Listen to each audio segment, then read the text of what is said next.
அது டிஎன்பிஎஸ்சியில் ஓரெழுத்து ஒரு மொழி பார்த்துடலாம். காண்பது பார்த்தீங்கன்னா எதை குறிக்குதுன்னா பறவை குறிக்குதுங்க. சரிங்களா? காண்டது பார்த்தீங்கன்னா தராசு துலாக்கோலை குறிக்கிறது. காண்டது பார்த்தீங்கன்னா தராசு குறிக்கிறது. சோலை அந்த சோலையும் குறிக்கும். சரிங்களா? தேன்றது பார்த்தீங்கன்னா கொள்ளுகைன்னு சொல்லுவாங்க. கொள்ளுகைன்னு சொல்லுவாங்க. அதை தெய்வம், அப்புறம் நாயகன் அதெல்லாம் குறிக்குங்க. நீண்டது பார்த்தீங்கன்னா உறுதி, அதாவது நிற்றல், நீக்கம், அந்த பொருளுக்கெல்லாம் உரியதானது தான் இது. சரிங்களா? இதில் ஓரெழுத்து ஒரு மொழிகள் மொத்தம் 42ங்க. சரிங்களா? உயிரெழுத்து வரிசைன்னு பார்த்தோன்னா ஆண்டது பார்த்தீங்கன்னா பசு, ஈன்றது பார்த்தீங்கன்னா கொடு, அதாவது கொடுன்னு சொல்லுவாங்க, இல்லை பறக்கும் பூச்சின்னு சொல்லுவாங்க.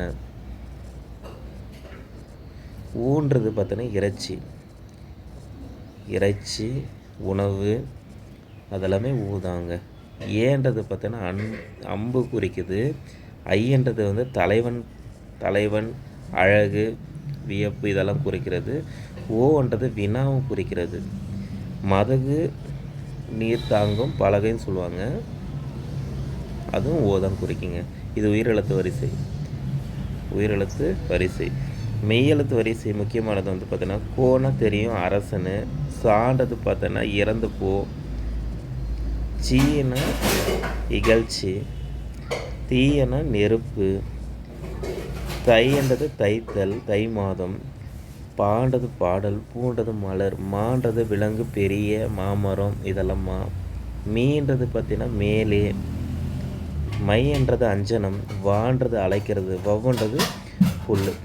ஸோ குற்றிய எழுத்துக்களில் நோன்றது ஒன்று இருக்குது, அது துன்பத்தை குறிக்குது. ஆல்ரெடி நிறைய முறை கொஷின் கேட்டிருக்காங்க. தூன்றது பார்த்தீங்கன்னா உண்ணுதல். சரிங்களா? நன்றி.